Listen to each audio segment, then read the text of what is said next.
am Preeti Singh, MBBS third year student, and here I am covering all the concepts of biology. कैसे हो तुम लोग? सब मजा में? आज हम देखेंगे न्यूरल टिश्यू. ये लास्ट टॉपिक होने वाला है एनिमल टिश्यू का. कॉकरोच वगैरह हम लोग बिल्कुल लास्ट में डिस्कस करेंगे. So let's start this. Neural tissue देखते हैं. ये सारी चीज़ें हम न्यूरल कंट्रोल एंड कोऑर्डिनेशन में दोबारा से अच्छे से पढ़ेंगे. अभी हम यहाँ पे बस थोड़ा सा ओवरव्यू ले लेते हैं. न्यूरल टिश्यू क्या होता है? सबसे पहले आपको याद रखना है इसका ओरिजिन. ये एक्टोडर्मली ओरिजिनेटेड होता है. ठीक है, मैं पहले बता चुकी हूँ. हमारी बॉडी में 3 जर्म लेयर्स होती हैं, एक्टोडर्म, मेसोडर्म, एंडोडर्म, जिससे सारे ऑर्गन्स हमारी बॉडी में बनते हैं. फाइन. ये हमारी बॉडी का 10% बॉडी वेट कॉन्स्टिट्यूट करता है. ठीक है. अब वैसे काम क्या होता है यार न्यूरल टिश्यू का? कुछ नहीं, इन्फॉर्मेशन को उधर से उधर भेजना. ये न्यूरॉन का स्ट्रक्चर है. ये मैंने अपने शॉर्ट में भी डिस्कस किया है. फिर से देखते हैं इसको एक एक करके. हम इसके सारे लेबलिंग्स को भी डिस्कस करेंगे बाद में. ठीक, ये आपका साइटोन है, ये डेंड्राइट्स हैं. डेंड्राइट क्या करते हैं? इन्फॉर्मेशन को एक्सॉन की तरफ लेके आती है. एक न्यूक्लियस प्रेजेंट होता है सेंटर में. यहाँ पे एक्सॉन हिलॉक है जहाँ से आपका एक्सॉन स्टार्ट होता है. साइटोन के अंदर नेसल ग्रैन्यूल्स प्रेजेंट होते हैं. ठीक, साइटोन को हम सोमा और सेल बॉडी भी बोलते हैं. फाइन. यहाँ पे आपके ये आपके क्या है? एक्सॉन. एक्सॉन के ऊपर आपके श्वान सेल्स प्रेजेंट है. ठीक है. उसके बाद ये आपका आ गया यहाँ पे एक्सॉन टर्मिनल और यहाँ पे साइनॉप्टिक नोड. ठीक, अब हम एक एक करके अच्छे से डिस्कस करेंगे इसकी सारी लेबलिंग. ठीक है. तो अभी हमने न्यूरॉन का स्ट्रक्चर देखा था. उसमें हमें कितने पार्ट्स देखे थे? 3 पार्ट्स. साइटोन, एक्सॉन और डेंड्राइट. डेंड्राइट अभी मैं लिखूंगी, मेरा बोर्ड थोड़ा सा छोटा है. ठीक है. तो पहले हम साइटोन और एक्सॉन देख लेते हैं. साइटोन को हम सोमा भी बोलते हैं, सेल बॉडी भी बोलते हैं, पेरिकैरियन भी बोलते हैं. पेरिकैरियन क्यों बोलते हैं? कैरियन का क्या मतलब है? न्यूक्लियस. और पेरी मतलब आसपास. तो साइटोन जो न्यूक्लियस के आसपास होता है, इस वजह से इसको हम पेरिकैरियन भी बोलते हैं. फाइन. ये बेसिकली एंटीरियर पार्ट होता है न्यूरॉन का, क्योंकि सबसे आगे जब न्यूरॉन शुरू होता है सबसे आगे क्या होता है? साइटोन होता है. ये लार्जेस्ट पार्ट है. ठीक है. इरेगुलर भी होता है. क्यों इरेगुलर होता है यार? देखो ऐसे ही था ना स्ट्रक्चर. फिर ऐसे जाकर के एक्सॉन था. So this is irregular. तो इरेगुलर पार्ट होता है ये न्यूरॉन का. इसमें सिंगल न्यूक्लियस प्रेजेंट होता है. हमने देखा था यहाँ पे एक सिंगल न्यूक्लियस प्रेजेंट होता है. सेल ऑर्गेनलास भी प्रेजेंट होता है. यहाँ पे आपके नेसल ग्रैन्युल्स होते हैं, रफ एंडोप्लाज्मिक रेटिकुलम्स होते हैं, राइबोसोम होते हैं. ठीक है. लेकिन एक चीज़ याद रखनी है, इसमें सेंट्रियोल एब्सेंट होता है. और पता है सेंट्रियोल का मेन काम क्या होता है? सेल डिवीजन कराना. अब क्योंकि न्यूरॉन में सेंट्रियोल होता ही नहीं है तो कोई डिवीजन भी नहीं होती है. तो मतलब आपके पास जितने ब्रेन सेल्स हैं उतने ही रहेंगे, बस वो डीजनरेट हो जाएंगे टाइम के साथ. तो बुद्धि इसलिए खत्म होती जाती है. फाइन. तो न्यूरॉन डिवाइड नहीं करते हैं. आपके साइटोन के अंदर ही नेसल ग्रैन्युल्स भी प्रेजेंट होते हैं.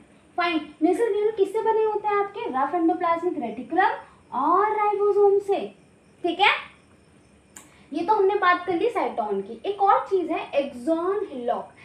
इस पार्ट को हम एक्सॉन हिलॉक बोलते हैं जहां से हमारा एक्सॉन शुरू होता है. फाइन. अब हम देखते हैं एक्सॉन. एक्सॉन आपका लॉन्ग एंड सिलेंड्रिकल पार्ट होता है. ये यहाँ से एक्सॉन बहुत लंबा सा जाता है ऐसे. तो क्या ये लॉन्ग है और सिलेंडर शेप का है, इसलिए इसको हम बोलते हैं लॉन्ग एंड सिलेंड्रिकल. एक्सॉन हमारा कैसे होता है? लंबा और सिलेंडर शेप का.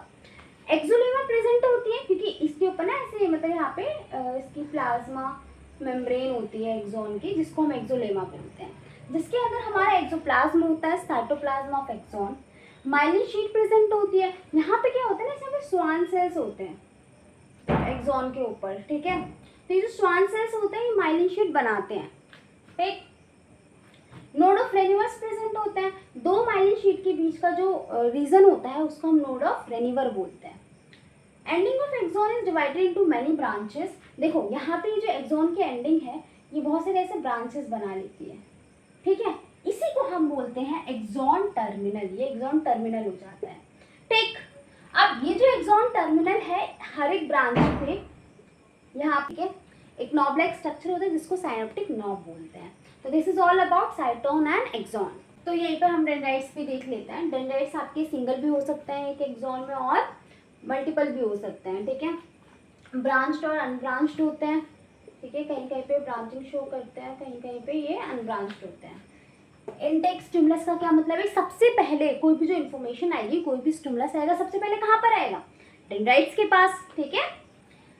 एक और चीज़ बहुत इंपॉर्टेंट है याद रखनी है कि आपकी जो डेंड्राइट्स होते हैं इनमें भी नेसल ग्रैन्युल्स प्रेजेंट होते हैं.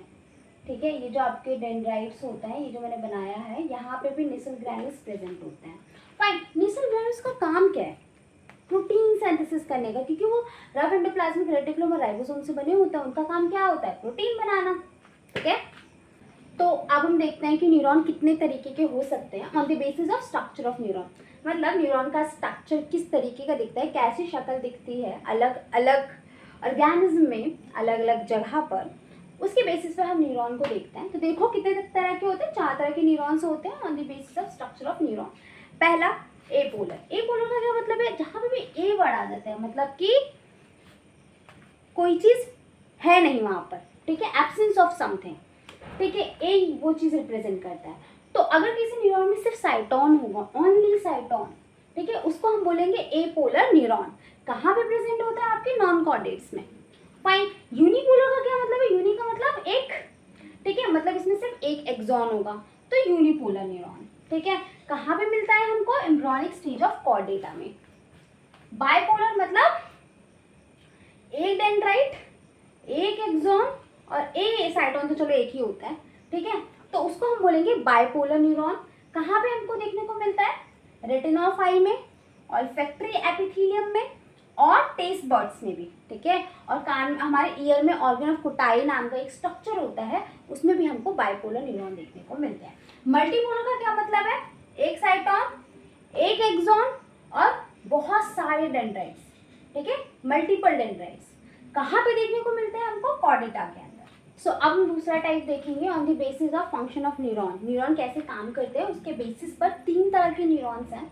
सेंसरी न्यूरॉन, जिनको हम एफ्रेंट न्यूरॉन भी बोलते हैं। एफ्रेंट क्यों बोलते हैं? क्योंकि ये क्या करते हैं? इन्फॉर्मेशन को सेंसरी ऑर्गन से लेकर के जाते हैं सीएनएस तक। ठीक है, मान लो तुमको यहाँ पे कोई गर्मा गर्म चाय गिर गई, ठीक है, तो तुम्हें पता है कैसे चला? यहाँ से एफ्रेंट न्यूरॉन इस इन्फॉर्मेशन को लेके गए सीएनएस तक। ठीक है, मोटर न्यूरॉन क्या होता है? मोटर न्यूरॉन को हम एफ्रेंट न्यूरॉन भी बोलते हैं, क्योंकि ये इन्फॉर्मेशन को सीएनएस से कंसर्न ऑर्गन तक लेकर के आते हैं। ठीक है, जैसे कि आप तुमको हाथ हटाना है तो ब्रेन सिग्नल भेजेगा ना कि भैया हटाओ, तो इन्फॉर्मेशन ब्रेन से उस पॉइंट पर आई। ठीक है, तीसरा टाइप होता है मिक्स न्यूरॉन। मिक्स न्यूरॉन्स वो न्यूरॉन्स होते हैं जो दोनों तरीके से काम करते हैं, सेंसरी न्यूरॉन की तरह भी और मोटर न्यूरॉन की तरह भी। फाइन, तीसरा क्या है? On the basis of myelin sheath. ठीक है, जिन न्यूरॉन्स में माइलिन शीट प्रेजेंट होती है उनको माइलिनेटेड न्यूरॉन बोलते हैं, और जिनमें नहीं प्रेजेंट होती है उनको नॉन माइलिनेटेड न्यूरॉन बोलते हैं। और चीज़ें हम न्यूरॉन के बारे में न्यूरल कंट्रोल एंड कोऑर्डिनेशन में डिस्कस करेंगे। ठीक है, यहाँ पे बस मैंने तुमको थोड़ा सा ओवरव्यू दिया है। न्यूरॉन थोड़ा सा बच गया, इसको हम नेक्स्ट क्लास में करेंगे, ठीक है, क्योंकि बहुत ज़्यादा गर्मी लग रही है। ओके, और देखो यार, अभी ना मेरा बहुत मन कर रहा है सभी लड़कियों से बात करने का। बेसिकली जो भी लड़कियाँ ये वीडियो देख रही हैं, who wanted to be a doctor, who wanted to go NEET exam, देखो यार लड़कों का तो फिर भी नहीं भी होता है ना, तो वो कुछ ना कुछ कर लेते हैं, ठीक है, लेकिन तुम्हारा सक्सेसफुल होना बहुत ज़्यादा ज़रूरी है, तुम्हारा डॉक्टर बनना बहुत ज़्यादा ज़रूरी है। क्योंकि पता है हमारे साथ क्या होता है, हमारा करियर ना हमको सिर्फ फाइनेंशियली स्टेबल नहीं करता है, ठीक है, वो हमें फ्रीडम देता है। और लड़कियों के लिए ना इस जनरेशन में फ्रीडम बहुत ज़्यादा इम्पॉर्टेंट है। अगर आपके पास फ्रीडम होगी, आप फाइनेंशियली इंडिपेंडेंट होंगे, आपके पास स्ट्रॉन्ग करियर होगा, तो आप अपने अगेंस्ट कोई भी गलत चीज़ नहीं सहेंगे।